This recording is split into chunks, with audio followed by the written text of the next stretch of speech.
Hey guys, Crouch Man here on this month's devotional here in September 2020. And as I was preparing and thinking about it, a book in the Old Testament really jumped out at me, and it's the book of Nehemiah. And in Nehemiah, to me, there are some leadership things.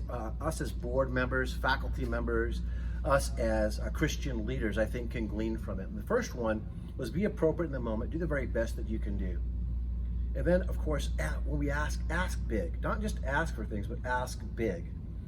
And then he kind of walks us through how to prioritize, how to cast a vision, really how to get folks around that vision to buy in and understand that there's going to be obstacles, there's going to be deterrents, and how to overcome those things with true grit. And then really how to actually build other great leaders. So having said that, let's jump into Nehemiah for a moment. Things that really spoke to me. Takes place about 440 or so BC. There's a king, some would call it an emperor, Artaxerxes, right? And Xerxes was the king of Persia, and he had a cupbearer with Nehemiah, right? So Nehemiah is really a slave to the king, but he's doing a great job. I mean, he's nailing it, he's doing his job, and something's weighing on his heart. He looks up and he says, you know, my folks in Jerusalem need me. And as a result, I'd like to go back and see him. And he takes a couple months, prays on it, thinks about it. He gets up enough moxie to go ask the king, hey king, can I go back to Jerusalem? And the king's with this queen, and he's doing a really good job. And the king's like, well, you know, maybe. Now, check this out. First of all, he's a slave. Slaves don't get time off, typically. But because he was doing such a great job at what he was doing, he was appropriate in the moment. I think the first lesson here.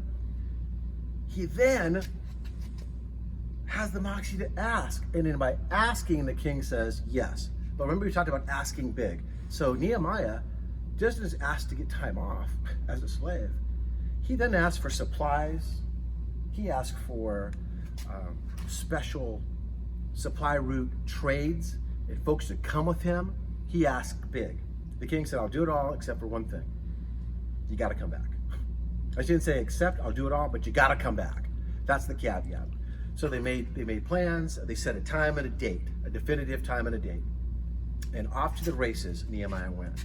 He goes to Jerusalem, and I think the part of prioritization came up here for me. He goes to Jerusalem. He meets with his brother. He realizes that there's all kinds of things wrong with the city. The wall's not built, there's leadership voids going on, there's economy issues going on, there's warlords raiding the place. It's an issue.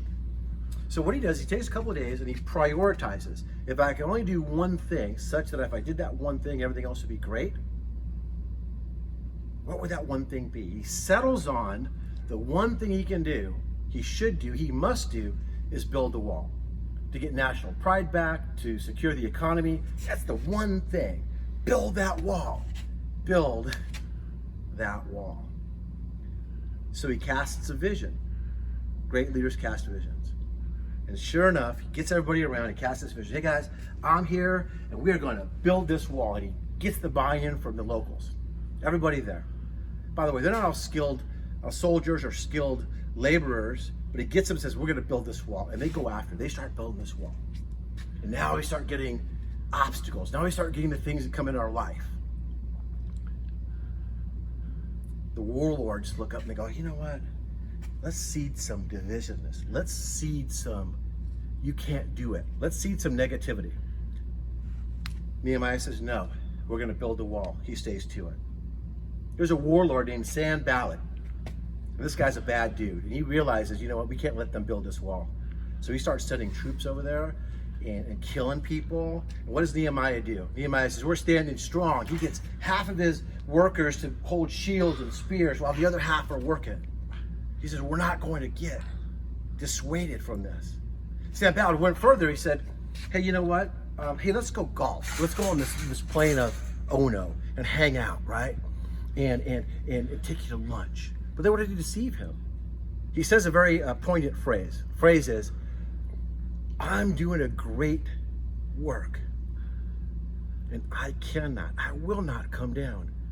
Why should I come down for you and stop this great work that I'm doing? powerful. Not 1, 2, 3, 4 times. The Bible says in Nehemiah that they tried to get him. If that didn't work, they even went in and started getting his best friend to try to turn on him. Hey, let's go to the temple. Go hide out. They're going to come kill you. Nehemiah says, I am doing a great work. I will not come down. Nehemiah Strong.